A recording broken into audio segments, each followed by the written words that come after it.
After I had exited the business and I ran through the numbers of what I had made owning that business through cash distributions, which is typically what an entrepreneur is optimizing for, is what can I distribute to myself.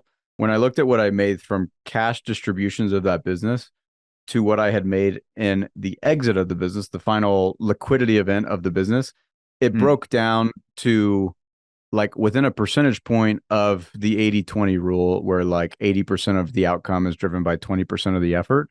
And so 20% of what I had made in that business the entire time running it for 7 years was in the cash flow. And then 80% of the economics that accrued to me as the owner were in the exit. Hey, what's going on, everyone? It is Steve Larson. Welcome back to Sales Funnel Radio. Excited to be here. Got a special guest and personal friend on. Really stoked for today's interview and for what we are going to talk about. And before we jump into it, though, he is one of the guest and featured speakers of the Offer Launch event happening October 26th through the 28th. Go to offerlaunch.com and get your ticket. One of the smartest people I've ever met in a skill set that we all know about is funnel people, but I don't really know anything about. And so we know it's there, but none of us know actually how to do it stereotypically. So I'm really psyched to have his expertise here at Offer Launch. And with that, welcome to the show. How you doing? What's up, bro? Happy to be here. Mr. Raleigh Williams, you are an absolute animal, an M&A stud. And I'm like super psyched to have you, honestly, at the event. It's going to be awesome. I know I'm stoked to be there. That'll be awesome. I'm stoked for it. A lot of people in my sales funnel radio and in my following, and those who call themselves capitalist pigs, we all know that mergers and acquisitions is like the place to end up or how to get there, but and even until you and I started talking like a year and a half ago, something like that, started becoming Yeah. friends, maybe about a year and a half ago, became friends and start keep talking and brain dumping. And I would say that even at that time, I always kind of looked at M&A and any kind of acquiring of any portion of a business, part or whole, as this thing that sits way out in the ether. And then you said, when we were at a mastermind, and you said something, I think it was something a professor told you, that your focus should be on having as many, like, is it exits or cash flow? Liquidity events. That was it right there. Yeah. The liquidity events as possible, and started making me rethink how I approach funnel space. And so I'm super psyched to have you as a speaker. And I a lot of people know who you are. A lot of people may not as well. So do you mind just kind of giving some background on what you do and kind of how it's evolved over time? Because Sure. I think most with your skill set don't come over here to our space, and you're like bridging a cool gap that's pretty unique. Yeah, totally. So I started as a mergers and acquisitions lawyer. M&A is basically the process of buying or selling companies or combining them in some way. And so I was working at a big law firm in New York and then later Texas, working for big private equity funds and large public companies that go about acquiring businesses or selling divisions of businesses that they have. And so that's kind of where I started. I did that for about a year. And then I decided, after seeing all of these people that were getting rich on these transactions, that I should do it myself. And so I ended up starting an escape room business that then turned into a family entertainment business that I ran with my brother. We owned escape rooms, trampoline parks, axe throwing businesses. And at some point within running that, about 4 or 5 years in, we kind of decided that we were tired and we didn't want to. We kind of got to this point where we just knew that we didn't want to grow the business like we had done up to that point, that like just continuing to bleed and sweat for the business wasn't sustainable over the long term. And so we started trying to think of ways that we could get out. And then I remembered that I had done something like that in the past. And so I started talking to potential acquirers about what they would buy the business for. And they said at that time that the business was worth $0, even though we were making like $2 million a year in profit. We just hadn't built it in a way that it was, purchasable by anybody. And so then Mm. it took another 3 years in order for us to clean the business up and kind of make it exitable, make it sellable. And then after that was done, we ended up selling the entire business for $26 million over a course of a couple of transactions to a couple of different buyers. And that was at the end of 2022. And then at that point, after I sold, I said, I'm never starting anything ever again. So then I started to look at coaching businesses and those type of businesses to potentially acquire. And obviously we've done one together. So that's kind of the rough and dirty on what got me here today. Oh, very cool. Well, and like, I think what's powerful is it's so funny, man. When we started going through to grab that business back in December, which I can't believe it's September now. Oh my gosh.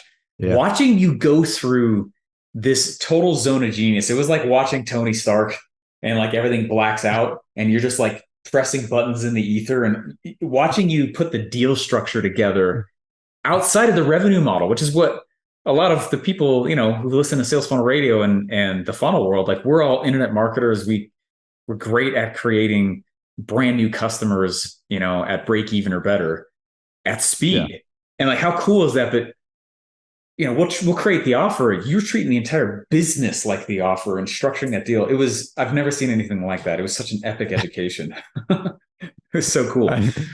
Well, it's like when I watch you do marketing, everything looks amazing. I'm like, how did you do that? And, so it's when I've been doing it for a while, and so it's less sexy, it's less complicated than you're making it sound, but I appreciate it. Vice versa, and totally same. Just like total zone of genius. I remember reaching out to a buddy once, and I was like, I feel like I'm watching, like oh my gosh, it's like the Beautiful Mind guy, and I can't tell if what you're doing is real. Just like, holy crap, really? That's how this works? And I mean, I like reading contracts because I'm weird, but like, dude, reading that contract you wrote was like, it was Disneyland. I mean, I had so much fun with that thing. Anyway, I was super psyched to have you, man, at the event. And I really want everyone who's like watching, listening now to recognize where our road will probably lead you at some point, which is going to be I made 55 products in 3 years, dude. Like, and a lot of them I killed, and not recognizing the inherent value in just understanding a little bit of like the type of value that your skill set brings to the table. When it's like, do I really have to murder everything, or can I just, package it up, spin it off, sell it out? Like, it's going to be really cool to have you talk about that stuff. When I ran through, after I had exited the business, and I ran through the numbers of what I had made owning that business through cash distributions, which is typically what an entrepreneur is optimizing for, is what can I distribute to myself on a monthly or whatever quarterly basis. When I looked at what I made from cash distributions of that business to what I had made in the exit of the business, the final liquidity event of the business, it broke down to like within a percentage point of the 80-20 rule, where like 80% of the outcome is driven by 20% of the effort. And so 20% of what I had made in that business the entire time running it for 7 years was in the cash flow. And then 80% of the economics that accrued to me as the owner were in the exit and were in the liquidity event. And so as an entrepreneur, if you are pursuing entrepreneurship and you're learning from Steve and you're learning all of these tactics, there's such powerful tools that can be used if you don't run them through to the end of the game. And you can make so much more money. You've already done. That's the interesting thing, is like entrepreneurs tend to do all of the hard stuff. And then once it doesn't get hard anymore, they're like, I'm bored. Like, I want to go do something else. That's exactly what happens, man. That's a glutton for punishment kind of mentality. I don't know. Yeah. I felt weird the first time we took a distribution in the thing that we bought, because I was like, it wasn't challenging though. I wasn't up till 4 a.m. What? Yeah.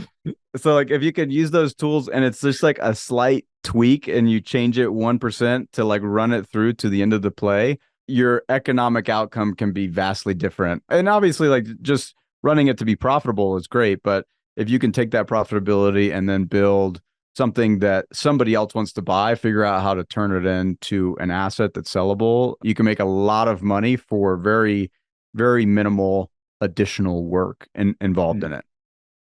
That's huge. That's so powerful, man. And I recognize also that anyone coming from the funnel internet marketing space, that I'm speaking in huge blanket statements, and some of this might apply to you and some might not and such. But when you look at, I feel like every time you and I would see each other in passing, it was always like a 1 or 2 hour just vomit on each other. swapping back and forth, just like just tons of which I thought was so fun. But when you look at like the funnel space and internet marketing space and think about the goal of having as many liquidity events as possible. I mean, I remember that there was a few times where I'd be like, well, hey, typically like I would go launch the product like this, or I would do this.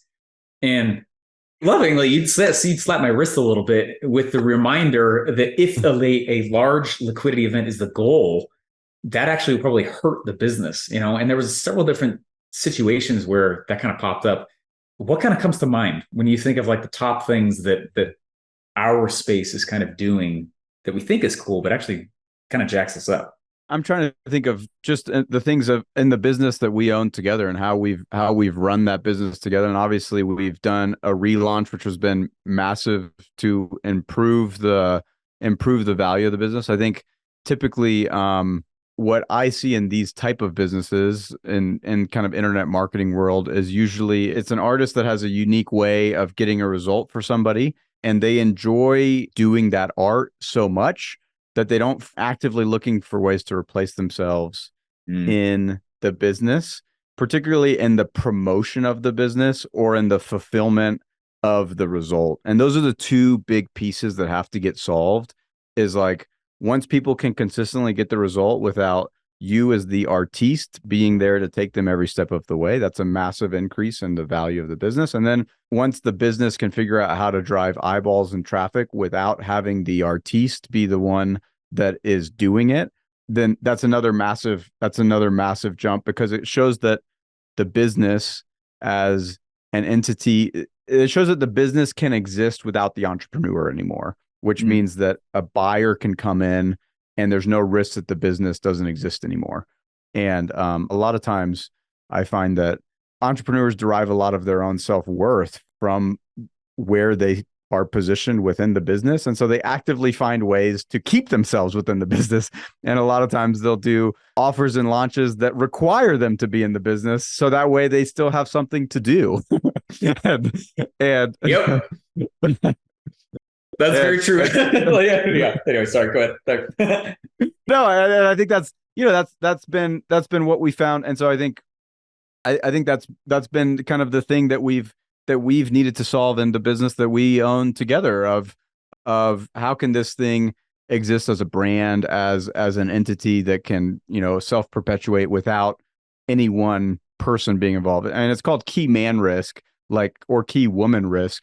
How can you eliminate the entrepreneur as the touch point that makes it so the business can't exist without them? And once you can replace the entrepreneur, then you have an asset that actually is like that the entrepreneur enjoys owning so much more, because before that, it feels like the business kind of owns them, right? And they go through periods of creative genius and they really love it. And then but then they go through periods where they would give it away for a cheese sandwich.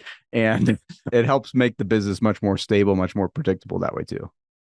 The famous cheese sandwich offer. You got to beware.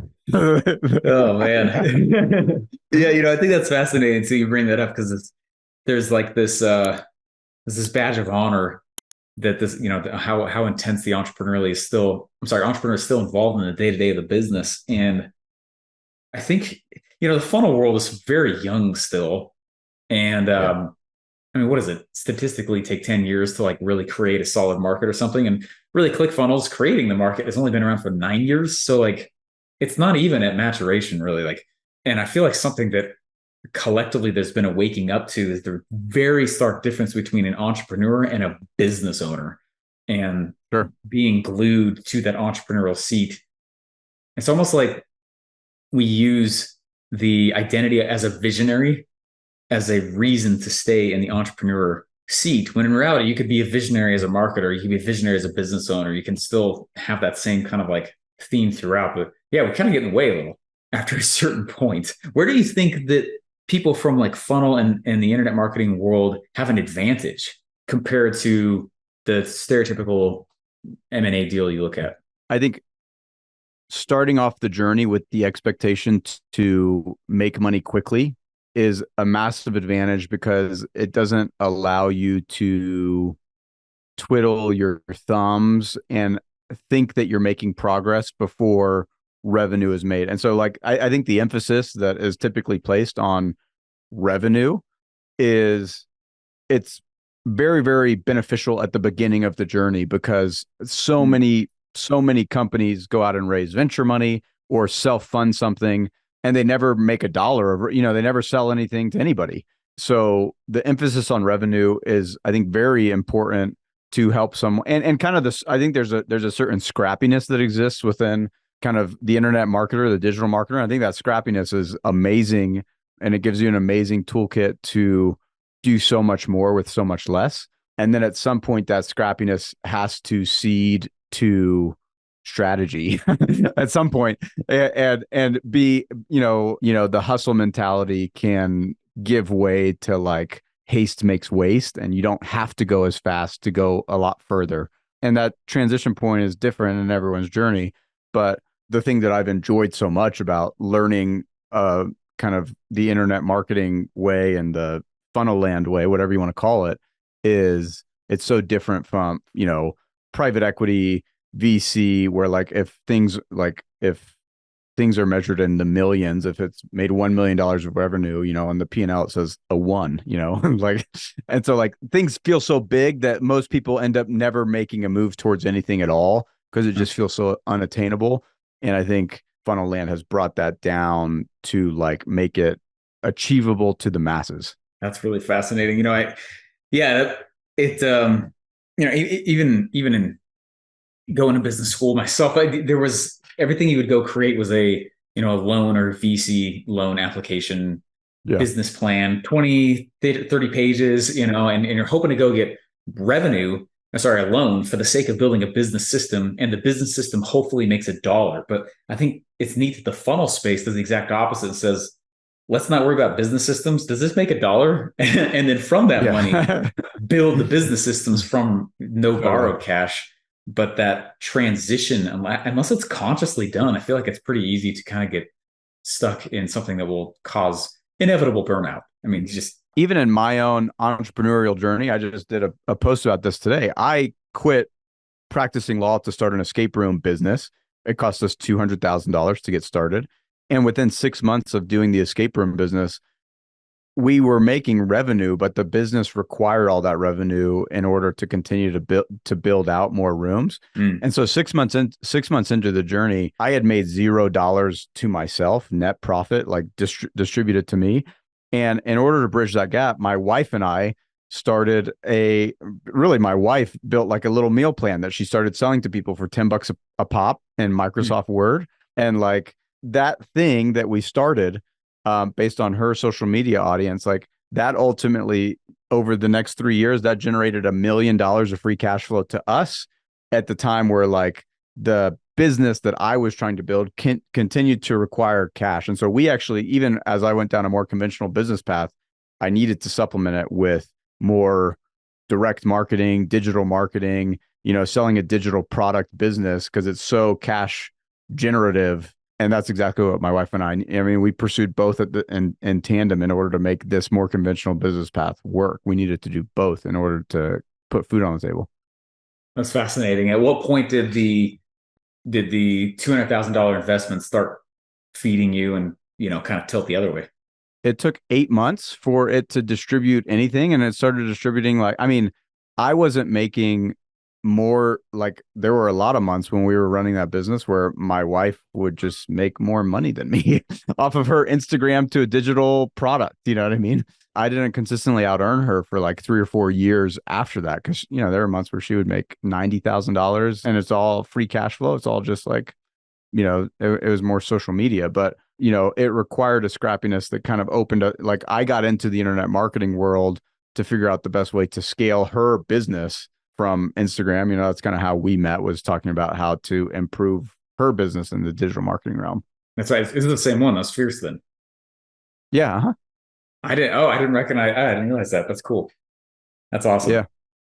Yeah. So I think that like, I'm hoping that you coming and speaking at Offer Launch is going to be, if anything, something that opens the eyes of, because there's a lot of advantages that I feel like those from kind of like the internet marketing world have because of what we're talking about, but it's also not naturally or any form of organically taught from this space. And so I'm hoping that it's just like peel back the curtain, like, whoa, to help people kind of get it a little bit more. What, and without saying what it is, what are you hoping to kind of get across? What's kind of the point of what you want to get across at the speech? Yeah, I hope to kind of maybe help people shift the idea a little bit to just the idea of how to turn what you're working on into an asset and have it be worth something to another buyer, not because you need to sell it anytime soon, but turning it into an asset is, I think, easier than you think, and it frees up so much more of your time to work on other things that I think a lot of times entrepreneurs are almost like, I know for a long time, like I was terrified at the prospect of free time. And so like anything that gave me free time was like under no circumstance. And I think showing some ways to generate more free time and turn the thing you're working on into an asset will make your life better, markedly better. It's interesting how much I resist, in the past, been able, resisting things like free time. We'll go do the speech, go do the speech on opening the, peeling back the curtain, and then we'll go sell a therapy thing. Being able to be with your own thoughts in the private, in the quiet, like how to handle yourself when you're by yourself. Oh my gosh. That's so real, man. Oh, geez. Well, dude, I'm super excited to have you at the event. It's going to be awesome. I appreciate it. And I know you're a total genius and expert at what you do. So we are blessed to have you. It's going to be great. Any final words, final thoughts before we leave? Get your tickets now before they sell out. It'll be dope. I'm stoked to be there. Yeah, it'll be cool, man. Very cool. Well, again, thanks so much, everybody. Thanks for listening. And again, go get your ticket at offerlaunch.com, and we'll see you guys there.